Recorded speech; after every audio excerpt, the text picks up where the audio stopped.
May God have mercy on your sin-sick souls. Those were the words of James Craig Anderson's sister as she addressed the three men responsible for her brother's death in court today alongside Daryl Dedman. Well, we are standing along Highway 12 in Lexington, and as you can see, the snow is coming down in Holmes County. Take a look. There's already a small blanket forming on the ground, and I've talked to some neighbors in this area, and they tell me that they are really excited to have this type of weather because it's been a long time since they've seen snow.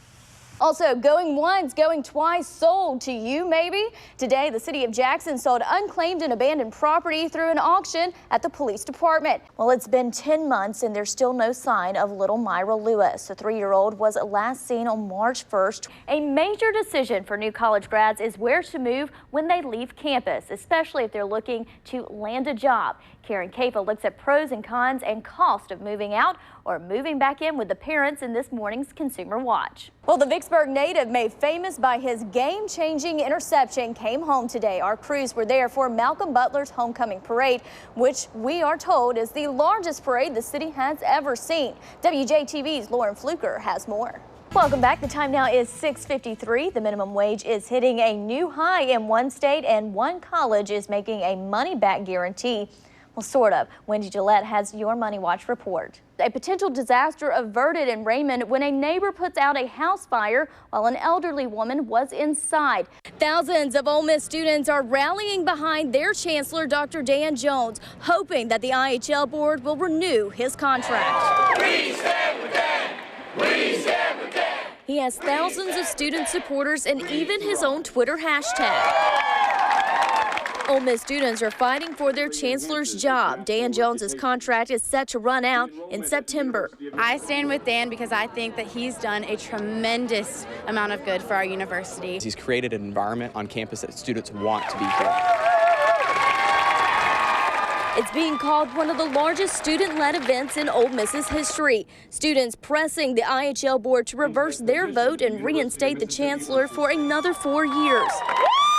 I think it would be foolish of them and short-sighted not to take seriously what they're hearing around the state and what they've heard from the people here today. On Tuesday, the Ole Miss Faculty Senate passed a resolution asking for the Board of Trustees to renew the chancellor's contract. It's that move and today's protest Jones says he's so proud of. I am so proud of our students. So grateful for our alums who are stepping up, both the formal support and the informal support.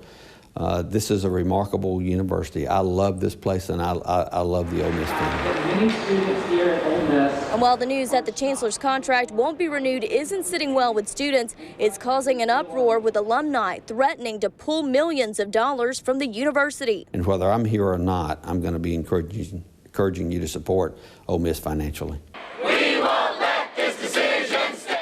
And even though it's a disappointing time, the highly supported chancellor isn't losing his school spirit. Ole Miss is calling. Wherever we land, we'll always be Ole Miss fans.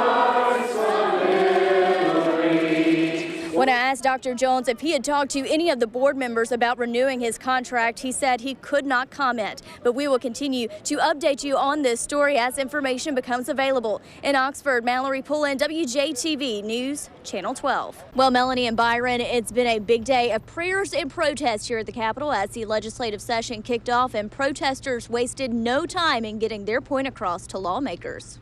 Solidarity forever. United voices gathering on the steps of the Capitol. State employees protesting for higher wages. Others gathered to fight Common Core, all at the start of the 2015 legislative session. The years that I have served, I have not got the pay that I deserve. For 31 years, Bobby Love says she's worked for the state of Mississippi. My salary is $24,000 a year, and that is ridiculous. Last year, legislators voted to give teachers more than a $2,000 raise within the next couple of years. Governor Bryant outlined his proposed budget for 2015 to give state troopers a raise. But what about the others? We mandated pay raises last year for anybody who made less than $30,000 a year. and had not received a pay raise in 3 years. Could this new legislative session bring an across-the-board pay raise for state employees? Lieutenant Governor Tate Reeves doesn't mince his words. We don't think that we ought to give across-the-board pay raises because we have some employees that are doing a good job. We've got some employees that aren't doing such a good job, and those that aren't doing a good job don't need a pay raise. They need to go home. The Lieutenant Governor also feels strongly about ridding schools of Common Core. My personal position is pretty clear on Common Core. I think we ought to end Common Core in Mississippi. This year, he's proposing to appoint a new task force to design new standards for the state. The Common Core state standards are what Mississippi students deserve. Well, this year could bring a lot of changes for Mississippi. It's an election year for Mississippi's top leaders. And stick with News Channel 12 as we continue to get you answers on the future of Common Core in the state, as well as state employee salaries. Live at the Capitol, Malary Pullen, WJTV News Channel 12.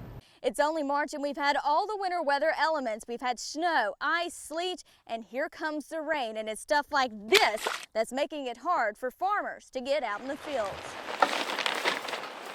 Warm, cold, rain, snow. It's been a rough winter for Bob Stolfus, owner of Bobcat Farms. And it's kind of held us up quite a bit. You know, we had an extreme cold in January, so what we had in the ground burned. Farming is his way of life. He sells his crops at the Jackson Farmers Market and local restaurants, but the rain is slowing down production. I can't even get any of my implements into the field. It's just, you know, tear up the ground. The state is expected to get 3 to 6 inches of rain just this week. I haven't really lost anything yet. It's just I'm late. Because of the extra moisture, Stolfus says he's held off on planting potatoes. You're going to have those type of issues from year to year, so I can either let it bother me or I can just take it in stride. I try to choose to take it in stride. Mississippi is home to more than 37,000 farms. It's a billion-dollar industry that depends on unpredictable weather. What you can plant, you're limited, and that's just nature of growing produce in Mississippi. And even though it's been a rough winter, here's hoping to another productive year. You have to work a little bit harder in the time frame you have. And with the rain not letting up anytime soon, Bob says one thing that you can do to help out is to support your local farmers. In Rankin County, Malary Pullen, WJTV News Channel 12. We know the name of the pedestrian who was killed while attempting to cross a street in Brandon. According to the Rankin County coroner, 60-year-old Joe Don Faulkner was hit by an SUV traveling eastbound between Old Fannin Road and Hugh Ward Boulevard on Friday night. Faulkner was declared dead on the scene with major trauma to his head and body. The accident is under investigation. 2 men are arrested after a traffic stop where one of them tried fighting an officer on the interstate.